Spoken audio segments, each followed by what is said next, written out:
2024 निर्वाचन ପାଇଁ बिगुल बाजिनी हेले मयूरभंज जिलार उदला निर्वाचन मंडली रे चौचंचण हेलेनी राजनैतिक पाणीपाग 2009 रे बीजेडी बीजेपी मेंट भांगिबा परे तीनिटे जाक निर्वाचन रे दुई दल मध्य रे होईछि कड़ा टक्कर 2019 रे अल्प भोट रे जितिथिबा बीजेपी रो भास्कर मढेई पुणी थरे विजय पताका उड़ाइबा को प्रस्तुति करुथिबा बेले सेपटे कले बले कौशले उदला हातेइबा को चेष्टा करुछि बीजेडी कांग्रेस दुर्बल थिबारु आगामी निर्वाचन रे मध्य बीजेपी बीजेडी मध्य रे सीधासलख लढ़ई हेबार संभावना रहिछि।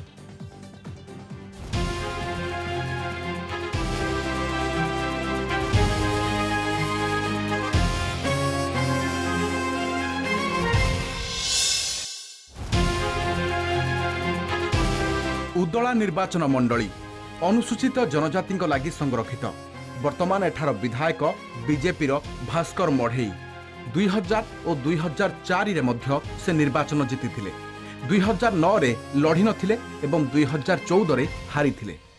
ए दुईटी निर्वाचन रे बीजेपी हातरू आसन छड़ाई नैथिला बिजू जनता दल तेबे 2019 रे पुणी थरे विजय बाना उड़ाइथिला बीजेपी 2009 रे बीजेपी एवं बीजेडी मेंट भांगिथिला।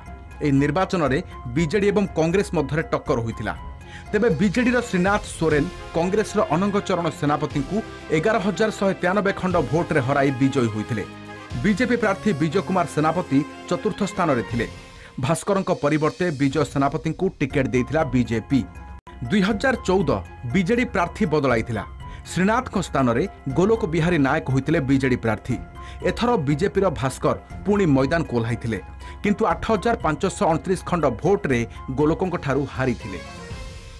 2019 रे मुहामुही होइथिले श्रीनाथ भास्कर एथर किंतु हारिथिले श्रीनाथ। भास्कर मढेई कड़ा टक्कर देई 1433 खंड भोट रे जीतिथिले। भास्कर को 69,725 खंड भोट मिलिथिबा बेले श्रीनाथ को मिलिथिला 68,292 खंड भोट। मात्र 10,212 खंड भोट पाई तृतीय स्थान रे थिले कांग्रेस रो बेणुधर महापात्र। गढ़ कहले जनसाधारण को नेकी ये होछु गढ़ उदला निर्वाचन मंडली जनसाधारण आशीर्वाद जहाँ प्रति रही आम बुझाऊँ जनसाधारण माने ही गढ़ विशेषकर ये 3 थर विधायक अच्छी एवं आज भी जनसाधारण कार्यक्रम में सामिल हो सामाजिक काम हो बा दलीय सांगठनिक कार्य हो विशेषकर सांगठनिक आधार एवं सामाजिक आधार तेणु संगठन एवं सामाजिक संगठन एवं आम दलीय संगठन ए दुईटा आधार जड़े जीति था। आज भी जेहेतु मु संगठन भी अच्छी एवं सामाजिक संगठन सहित अच्छी तेणु जनप्रियता निश्चय तेणु लोकंकर आशीर्वाद मो प्रति अच्छी। आगामी दिन में मु कहबी ना जे आगामी दिन में कौन हम न हम जनसाधारण आशीर्वाद करेंगे राय देवे आ निश्चित भाव में आम फल पाइबे। 2000 रु 2009 मध्य राज्य में मेंट सरकार रे विधायक भावे बीजेपी भास्कर मढेई विजयी होइथिले। 2019 रे पुणी थरे बीजेडी श्रीनाथ सोरेन को हराई वर्तमान विधायक अछंती। आगामी निर्वाचन रे पुणी से बीजेपी प्रार्थी हेबे कि उदला निर्वाचन मंडली रे पुणी फुटिबो कि पद्म। 3 थर बीजेपी विधायक होइतिबा भास्कर एथर पुणी बीजेडी को मात देबे कि सेपटे 2024 निर्वाचन पाई संपूर्ण आशावादी अछंती भास्कर। केंद्र सरकार को विभिन्न योजनार सफल रूपायन विषय रे लोकों को अवगत कराउछंती। निर्वाचन मंडलीर विकास करने सह लोकों विभिन्न सुविधा करिथिबा भास्कर कहिसंती। मो निर्वाचन मंडली भितर कम्युनिकेशन को आम पूरा गुरुत्व दे ता सहित मेडिकल स्वास्थ्य क्षेत्रटा को भी गुरुत्व देछु। अवश्य डाक्तर अभाव थिले एबे जहाँ सरकार बहादुर आम मयूरभंज जिला को वो डाक्तर देथिले आम उदला को 12 ରୁ 14टी डाक्तर पाइछु। ओडिशा सरकार माननीय मुख्यमंत्री महोदय दयारु ओडिशा आदर्श विद्यालय 3 गोटे ब्लॉक से पिला माने एजुकेशन पाउचंती। ता सहित विशेषकर ता सहित आम जो देखा एठी उदला एनएससी मठ मंदिर 5T आधार रे निश्चित भाव में मो कार्तिक पांड्यान महोदय को धन्यवाद देवी। अनेक मठ मंदिर भी से अर्थ प्रदान सरकार करिसंती। जदि सेमती लोकप्रियता न था ताले सी 3 थर विधायक हो पार न था।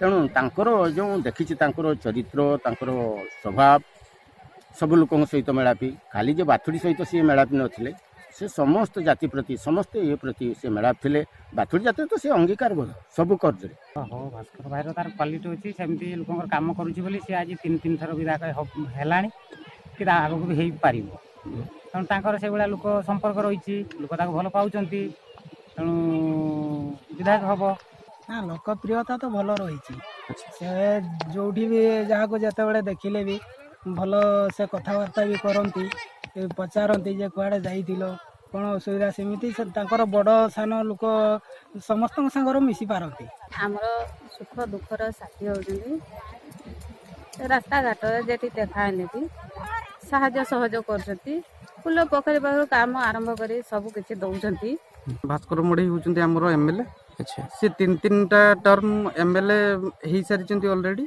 एवं तांको एमएलए पीरियड टाइम रे अनेक प्रकार उन्नतिमूलक काम करछन्ती जेंति कि रास्ता घाट तांको नारे गोटे माने मेडिकल रे गोटे वार्ड भी से करछन्ती आ रूट लेवल रो जदि राजनैतिक दृष्टिकोण रो देखा जाय ताले रूट लेवल रो से होचन्ती भलो जणे लोक प्रतिनिधि से अछन्ती सेपटे बीजेडी एही आसन को हातेबा को उद्यम आरंभ करि दैछि। श्रीनाथ सोरेन बीजेडी आशायी प्रार्थी अछन्ती। अन्यपटे चर्चा हेउछि बीजेडी 2024 रे महिला को अग्राधिकार देबा संभावना अधिक तेणु बीजेडी रु अनेक महिला आशायी एबे गाँ गाँ बुलिलेणी। भुवनेश्वर पूर्वतन डेप्यूटी मेयर तथा मयूरभंज माटीर झील भारती सिंह विभिन्न गाँ बुलुछन्ती। भारती 2008 रे भुवनेश्वर डेप्यूटी मेयर थिले। एहासह 3 थर कॉर्पोरेटर भुवनेश्वर सांगठनिक जिले में 2 थर महिला सभापति सह विभिन्न सांगठनिक दायित्व में रही उल्लेखनीय सफलता। एबे जन्ममाटी मयूरभंज को फेरी उदला निर्वाचन मंडली रे लोकमानकर सेवा करिबा पई आशा रखिचंती। ठीक सेहीपरि उदला ब्लॉकर पूर्वतन अध्यक्षा सबिता हांसदा मध्य बीजेडी आशायी दौड़ थिबा नै चर्चा हेउछि। 2000 मसीहारू उदलारे बीजेपी और बीजेडी विधायकों राजनीति चली निर्वाचन राजनीति दौड़े पछरे पड़ी कांग्रेस दलर स्थिति एठारे दुर्बल तेणु आगामी निर्वाचन में बीजेपी और बीजेडी मध्य कड़ा टक्कर हेबा एक प्रकार निश्चित। आउ किछि दिन पर साधारण निर्वाचन तेबे ए निर्वाचन को नहीं विभिन्न दल आशायी माने सेमानकर प्रचार आरंभ कर दैछन्ति। तेबे आगरे रहिछन्ति विधायक भास्कर मढ़ई से तांकर गोड़ बजाय रखा चलाई चेष्टा। भास्कर मढ़ई 2000 रु 2004 एवं 2004 रु 2009 एवं बर्तमान 2019 रु बर्तमान विधायक भाव रही ते भास्कर आशावादी रही से तांकर गोड़ बजाय रखिए। तेबे यही चलित निर्वाचन में भास्कर मढ़ई बीजेडी को बाजीमात देवे कि नहीं ताहा केवल अपेक्षा। उदलारू मानस पाणी, कलिंग टीवी।